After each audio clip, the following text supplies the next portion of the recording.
नोकरी असो वा लग्न, चष्म्याची अडचण आता होऊ देऊ नका. नंदादीप नेत्रालयात या आणि तुमच्या चष्म्यापासून मिळवा कायमची मुक्ती. कारण आता चष्मा घालवण्याची लासिक शस्त्रक्रिया फक्त 32,999 रुपयात. शिवाय 5,000 रुपयांपर्यंतचे लासिक स्क्रीनिंग अगदी मोफत. ऑफर मर्यादित कालावधीसाठी. तर वाट कसली बघताय? आजच कॉल करा 92-2000-1000. नंदादीप नेत्रालय, न्यू शाहूपुरी, कोल्हापूर. दृष्टी म्हणजे नंदादीप.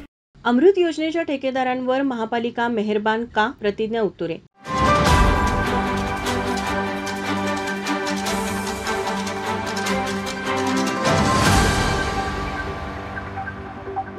अमृत योजनेअंतर्गत 115 कोटींची कामे कोल्हापूर शहरात सुरू आहेत. ही कामे पूर्ण झाली तर शहरवासियांना स्वच्छ व मुबलक पाणी मिळणार आहे. मात्र अमृत योजनेच्या ठेकेदाराला 3 वेळा मुदतवाढ देऊनही 50% कामही पूर्ण झालेले नाही. तसेच संबंधित ठेकेदाराला महापालिकेने ठोठावलेला दंडही त्या बिलातून वसूल केला जात आहे. या उलट ठेकेदाराला जास्तीत जास्त बिल अदा करण्यासाठी अधिकाऱ्यांची यंत्रणा कामाला लागलेली असते. मग अमृत ठेकेदारांवर महापालिका एवढी मेहरबान का, असा सवाल शिवसेना महिला आघाडी जिल्हा प्रमुख प्रतिज्ञा उत्तुरे यांनी उपस्थित केला आहे. यावेळी प्रतिज्ञा उत्तुरे यांच्या नेतृत्वाखाली शिष्टमंडळाने महापालिका अतिरिक्त आयुक्त धीरज रोकडे यांना निवेदन देण्यात आलं. कोल्हापूर शहराला पाणी पुरवठा करणारी यंत्रणा जुनाट असून पाणी वितरणासाठीच्या जलवाहिन्या सुद्धा जुनाट आहेत. त्यामुळे गळतीतून मोठ्या प्रमाणात पाणी वाया जाते. त्यासाठी अंतर्गत वितरण व्यवस्था बदलणे आवश्यक आहे. अमृत योजनेसाठी ठेकेदाराला 1 सप्टेंबर 2018 ला वर्क ऑर्डर देण्यात आली. 31 मार्च 2024 अखेर 4 वेळा मुदतवाढ देण्यात आली. त्यानंतर ही मुदतवाढ दिली गेली नाही तरीही अद्याप काम पूर्ण झालेलं नाही.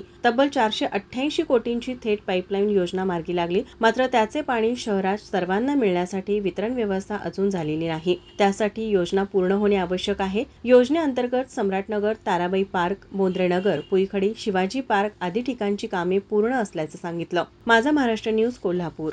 ताज्या घडामोडी पाहण्यासाठी माझा महाराष्ट्र न्यूजला आजच सबस्क्राईब करा.